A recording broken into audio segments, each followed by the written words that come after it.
Hi everyone, welcome. Today we'll be reviewing the cardiovascular system for your ATI TEAS exam. This is going to include things like the basic structures of the heart, the blood flow, also the layers of the heart. We're going to go through the electrical conduction system, which is also going to be a quick review on basic reading of an ECG or electrocardiogram. We're going to touch on a few of major diseases that you may see on your TEAS exam and also the basics of blood pressure readings. So let's go ahead and begin. Before anything, I just want to make sure everybody understands that this is in anatomical position. Anatomical position is what we're assuming anything to be unless said otherwise. So this side of my body is the right side, this side is the left side. So this side of the heart is your right side of your heart, represented by this R, and this side of your heart is your left side, represented by this L right here. In the heart, we have 4 chambers, and the chambers are like little rooms, where the top 2 rooms, the atria, which is plural, the atria are smaller, and the bottom 2, the ventricles, are larger. So on the right side of the heart, we have your right atrium, singular, on the top, and your right ventricle on the bottom. On the left side of the heart, we have your left atrium on the top and your left ventricle on the bottom. The singular form, atrium, and plural is atria.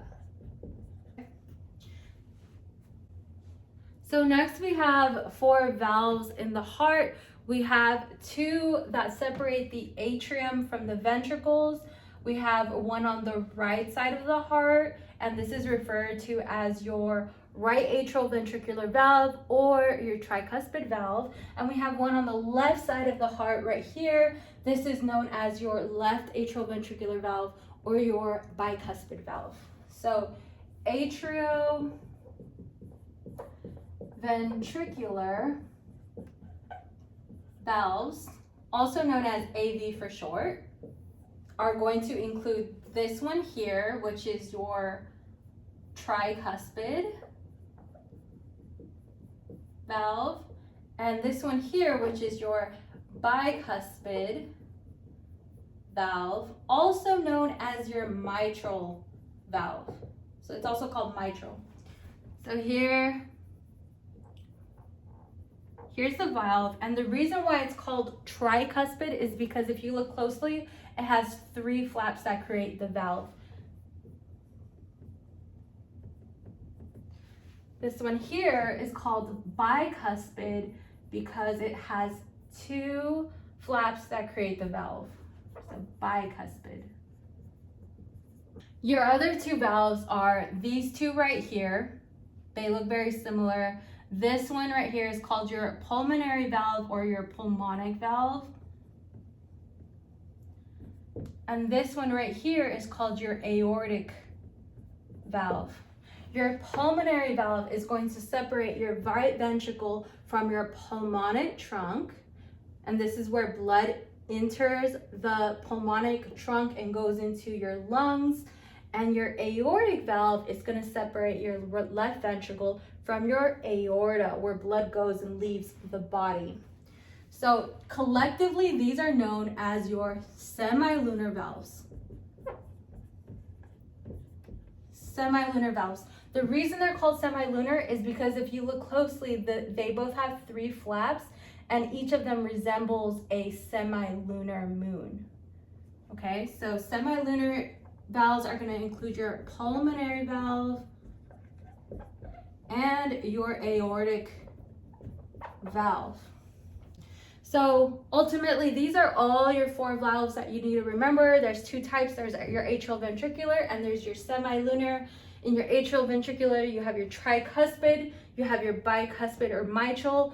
Your semilunar valves are going to include your pulmonary valve and your aortic valve. All of these valves work to push the blood in one direction, but also prevent backflow in the opposite direction. So moving on, right here we have a big blood vessel that deoxygenated blood enters that's coming from your body. So up here, this is your superior vena cava, superior vena cava. And in here, entering this way, this is your inferior vena cava. So up here, blood is deoxygenated blood is coming from the head and upper body. And down here, the deoxygenated blood is coming from lower body and the trunk. As your deoxygenated blood is coming from the vena cava, its first stop is right here in the right atrium. It's going to enter this way. So deoxygenated blood is coming into the right atrium. Now this right atrium has a hole right here. The hole is called your coronary sinus. And coming out of this hole is also deoxygenated blood. However, this deoxygenated blood is coming from the heart itself, specifically the myocardium, because the myocardium is what actually needs blood supply so that it can contract and it can beat, right? So this right here, this opening is delivering deoxygenated blood to the right atrium along with all of the other deoxygenated blood from the body. Next, we have two major arteries. We have your pulmonary arteries, which are taking deoxygenated blood to your lungs. And then we have your aorta, which is taking oxygenated blood to your body. So let's start with this. Once your blood moves right past your pulmonary valve, it enters a section called your pulmonary trunk. Pulmonary trunk is this large section here. Now the pulmonary trunk branches off to two arteries here. It branches off to your right pulmonary artery on the right side of the heart and your left pulmonary artery on your left side of the heart. So right pulmonary artery on the right side of the heart, and then on the left side of the heart, it has your left pulmonary artery. Again, these are taking blood to your lungs. So your right pulmonary artery is taking blood to your right lung, and your left pulmonary artery is taking blood to your left lung.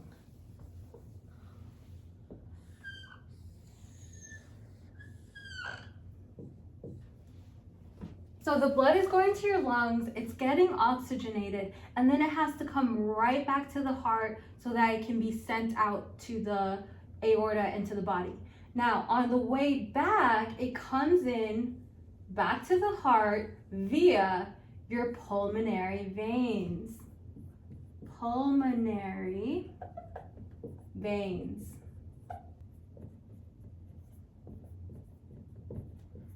Now, of course, on the right side, we have your right pulmonary veins, and on the left side, we have your left pulmonary veins. Okay, so pulmonary veins are bringing oxygenated blood into your heart, back into your heart.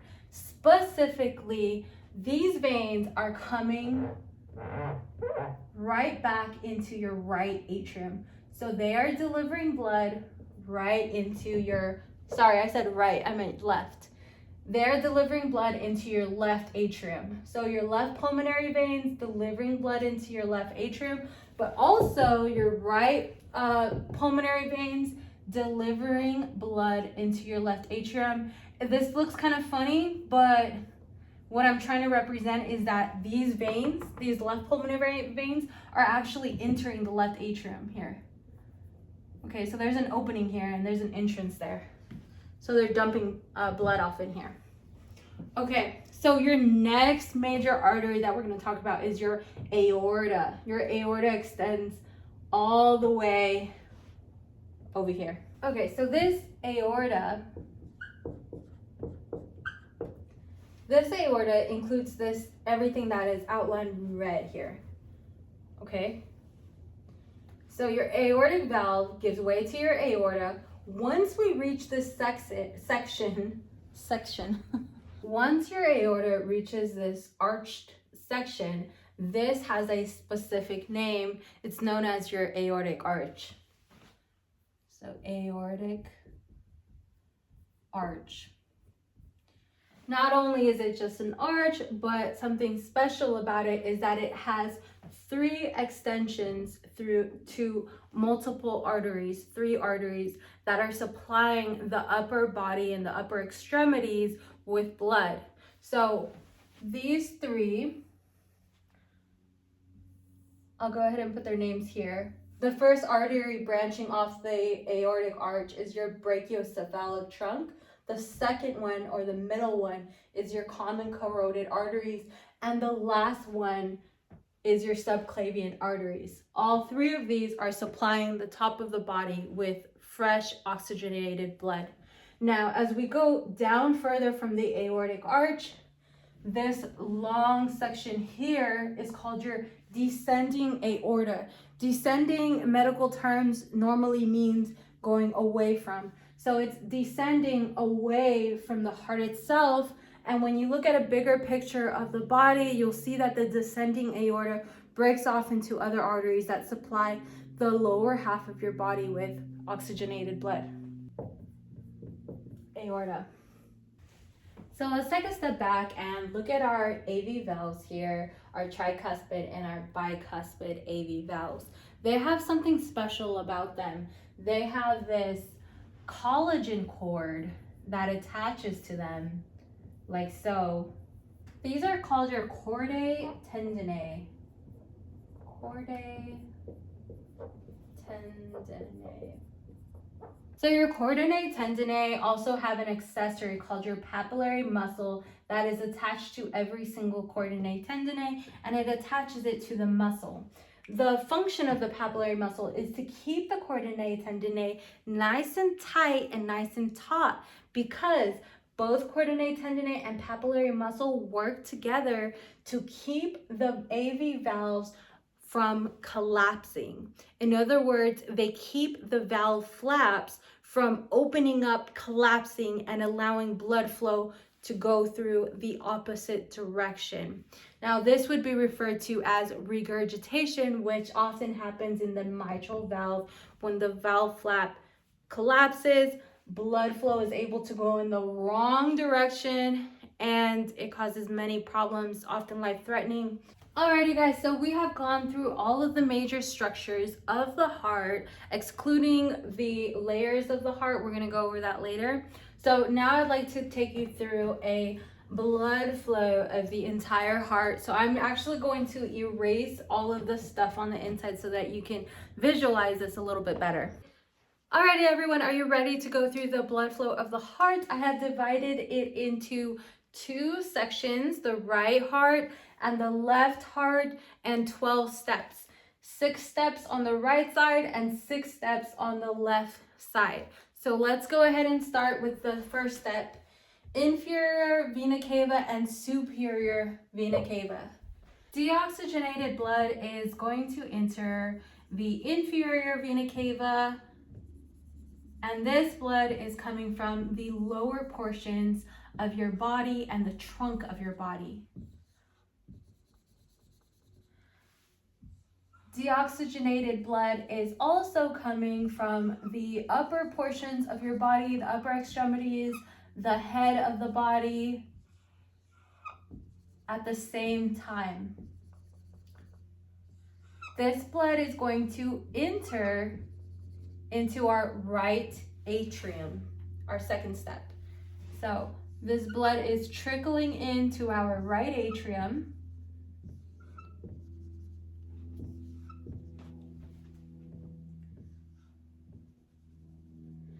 Next, once the right atrium is full of blood, your tricuspid valve is going to open up and let deoxygenated blood flow through the right atrium and down into your right ventricle.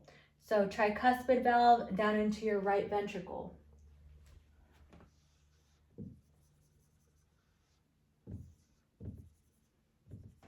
Once your right ventricle is full enough with blood, it's expanded, it's got so much deoxygenated blood in it and it's full, it's now going to squeeze and compress and contract and push all of this deoxygenated blood upwards into your pulmonary valve and then eventually into your pulmonary arteries. So, your right ventricle contracts, pushes blood through your pulmonary valve, then your deoxygenated blood enters your pulmonary trunk and off into your right and left pulmonary arteries. So here's your deoxygenated blood.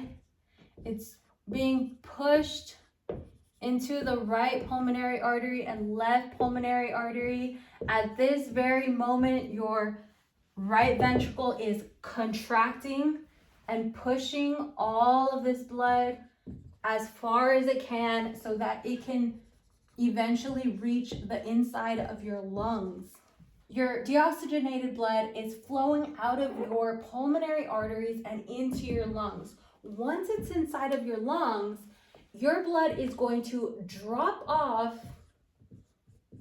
some CO2, and this CO2 is eventually going to be expired into the air, right? It's something we don't need, but it's also going to pick up O2, some oxygen, right?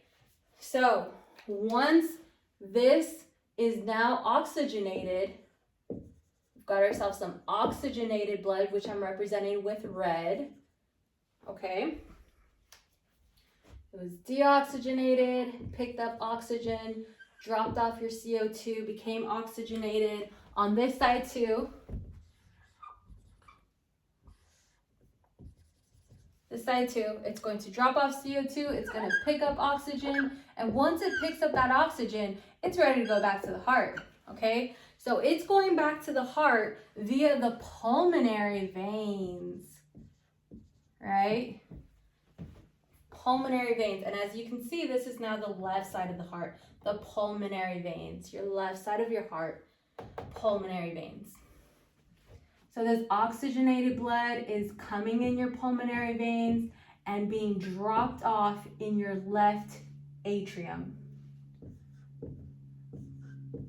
And I know this little bit is kind of confusing, but your pulmonary veins come into an opening in your left atrium. So blood is actually coming in directly from your pulmonary veins coming in here, okay? Trickling in oxygenated blood. Once your left atrium is pretty full, your bicuspid valve now is going to open up. It's going to open up and let this oxygenated blood come past it, and it's going to let it fall into your left ventricle. Awesome.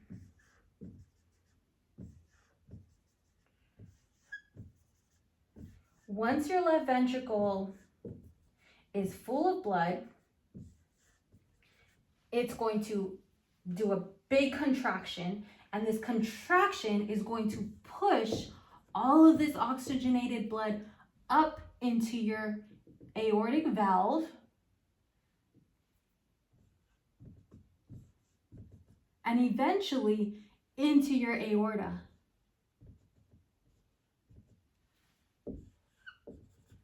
Which is our last step, right? Aorta. So this oxygenated blood is going to the aorta. Now, when the oxygenated blood reaches this aortic arch, remember this was our aortic arch, it's going to go into these arteries.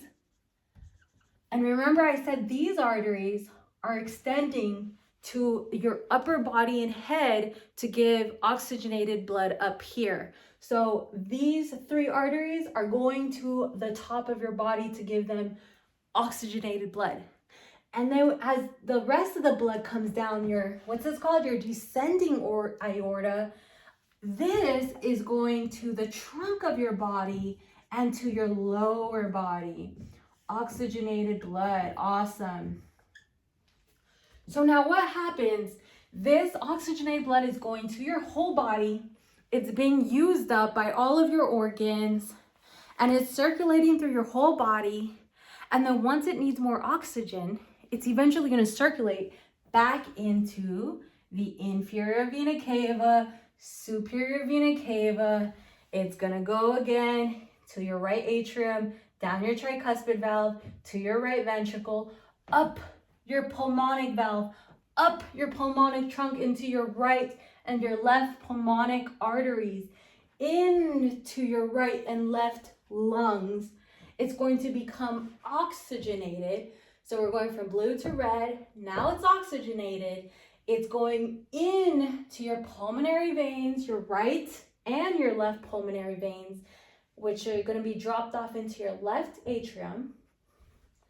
Then it's going to go through your bicuspid valve into your left ventricle, push back up into your aortic valve, into your aorta, and back out into the body. So here on the right side of the heart, at the end, your pulmonary arteries, this blood is going to where? Your lungs, right? Pulmonary arteries, lungs. And then your lungs, and then your pulmonary veins. And at the bottom of this, after your aorta, your blood is going to your body. Awesome. Alrighty, so we're going to continue with the electrical conduction system of the heart. So I have basically the steps down right here, number 1 to 5. This is where the impulse of the electricity begins at the SA node, and then it ends at your Purkinje fiber. So your SA node is right here at the top side of the atria, or the atrium, and it's around the entrance of your vena cava. So when blood enters the vena cava, it's right here. This is your SA node. Your SA node initiates the heartbeat, and it also makes a heartbeat around 60 to 100 beats per minute. It's known as the pacemaker. It keeps the pace of the heart. The next node is our AV node, which is at the bottom side of the atrium right here. AV node. And it's very close to your atria and your ventricles. So AV node is right down here, closer to atria and ventricles. Now this AV node can also initiate the heartbeat, but it basically keeps it at 40 to 60 beats per minute, which is not ideal. But if for some reason the SA node is not able to work or function properly, the AV node will compensate and pick up the heartbeat. So your SA node, once it initiates the electrical impulse, the impulse travels through your atria. So through both of your atria. Now this is going to cause a contraction of your atria, and this contraction is referred to as depolarization.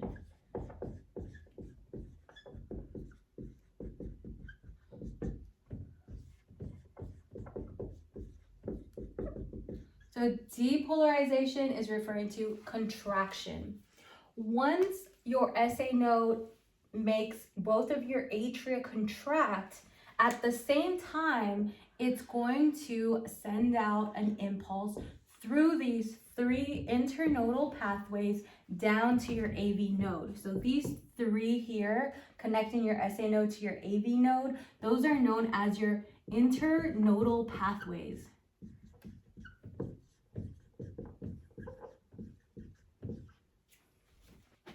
once the impulse reaches the AV node, it's actually delayed. So there is an impulse delay at the AV node. So the reason why the impulse is delayed, it's put to a halt, is so that the ventricles have enough time to fill up with blood to their fullest capacity. Once the AV node gets the impulse from the SA node, there's actually an impulse delay here. So that means that the AV node puts the impulse to a halt. It says, hold on. Before you go down to the ventricles, hold on a second. Why? Because the ventricles need to fill up to their fullest capacity. Because remember, the SA node caused the atria to contract and squeeze all the blood down into your ventricles. So we have to have a delay in the impulse so that these ventricles can fill up with blood as much as they can. So once the impulse moves along, it's going to move to this area right here in between your two ventricles, and this is called your bundle of His. Bundle of His. Okay? Bundle of His. At this moment, your impulse is driving down, down, down into your bundle of His and causing a contraction around here. Again, this is known as depolarization. So the impulse is depolarizing downwards, down between the ventricles, and then it's going to spread out to your right and left ventricle through this thing called the right and left bundle branches. So the right bundle branch is going towards the right side of your heart, and the left bundle branch is going towards the left side of your heart. Bundle branch. Okay, left bundle branch. Okay, so now this impulse is going down to your right bundle branch, down into your left bundle branch, and then finally it's going to reach your Purkinje fibers. Your Purkinje fibers are the last that reach the impulse, and these spread on the wall of each of your ventricles like so. So these are your Purkinje fibers.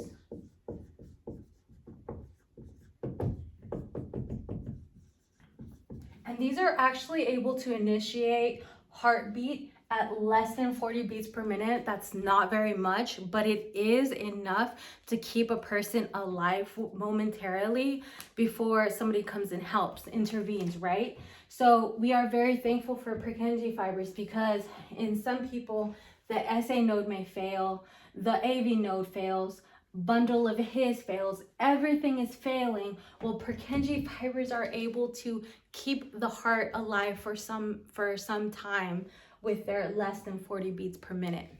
So far we're talking about depolarization. Depolarization is an impulse of contractions. So all of this is contracting. Now let's talk about repolarization. Repolarization is the opposite of contraction. It's relaxation. So there are two times repolarization or relaxation happens in the heart. The atrial repolarization and ventricular repolarization. So atrial repolarization happens right after the impulse is at your AV node. So basically, SA node has already done its job. It has contracted the atrium and sent the impulse to the AV node. It's done. It's ready to repolarize. So it begins repolarizing or relaxing this way. This way. Up, up, up, up, up. Everything begins relaxing, going towards your SA node, okay? So as this is happening, there's a delay in the AV node, right? And then there's a contraction in your ventricles, right? Now, ventricular repolarization happens, starting with the tip of the Purkinje fibers. So it's starting at the tip of both ventricles, and it's going downwards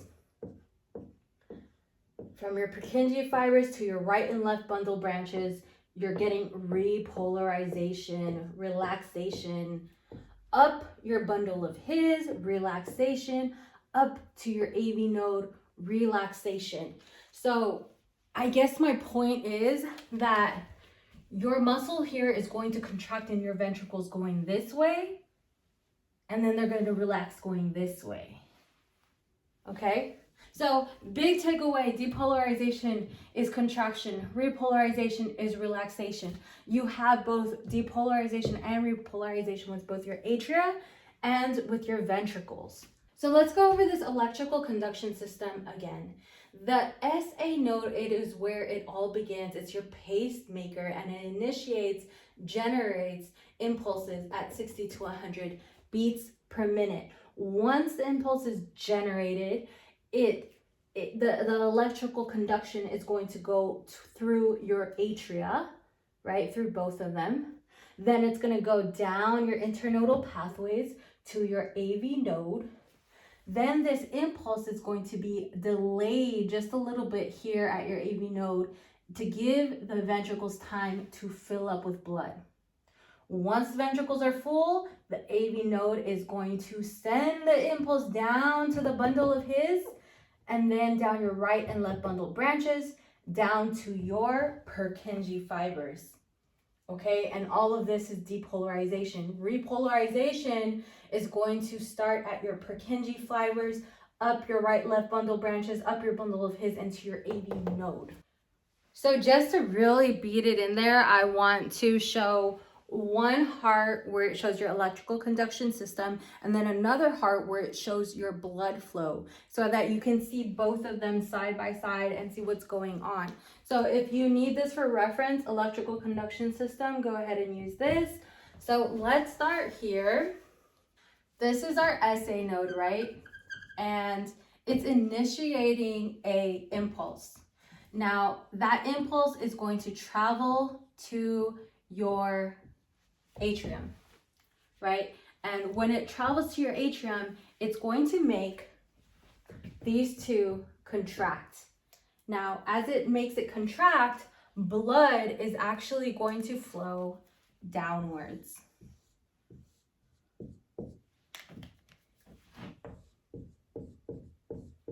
Okay? So your SA node fired impulse, and it's making them the atrium contract, and it's pushing your blood downwards into your ventricle. Now that impulse is going to your AV node. Once it's at your AV node, remember that there's a delay in the impulse. Why? So that your ventricles can further fill up with blood. So now, all of this is filling up with blood now. Ventricles are filling up with blood because there's a delay in the impulse in the AV node, okay? Now, the impulse is ready to travel to the bundle of his, then it's ready to travel to your right bundle and your left bundle branch. When this happens, there's gonna be a contraction in this area right here. Wherever that impulse is, it's going to be a contraction. This contraction is going to cause this blood right here to push upwards. So it's going to go whoop, push upwards. And this blood right here is going to push upwards. And what's over here? These are your two valves. Remember, you've got two valves here. One is going to your pulmonary arteries, and the other one's going to your aorta. So that's what's happening. Now your bundle of his is going to send your contractions to your Purkinje fibers. These are your Purkinje fibers. And these Purkinje fibers are going to make the rest of the ventricles contract, okay? So there's contraction. Everywhere where I have black here is gonna be a contraction. So when these Purkinje fibers contract, it's just taking the rest of the blood and pushing it upwards, pushing it up into this space here, into your aorta and into your pulmonary trunk already. Once your Purkinje fibers are being depolarized, once they're depolarizing, all your blood should already be pushed up into your aorta and your pulmonary valves, okay? So now that everything is emptied out and pretty much emptied out of the ventricles and the blood is now in your pulmonary trunk and in your aorta, well, now relaxation begins, or a repolarization. And it's gonna go this way. First your Purkinje fibers, then up to your bundle of hits, your AV. It's all just going to relax. During this time of repolarization and relaxation is when blood is going to your body, but blood is going to your lungs. And also at this time, blood is now filling up, beginning to fill up your atrium, like this area here. Blood is coming in this way. So I hope that was helpful. I hope that wasn't too messy, but that's basically a side-by-side of what happens in electrical conduction system, how it causes contraction in the heart to move the blood.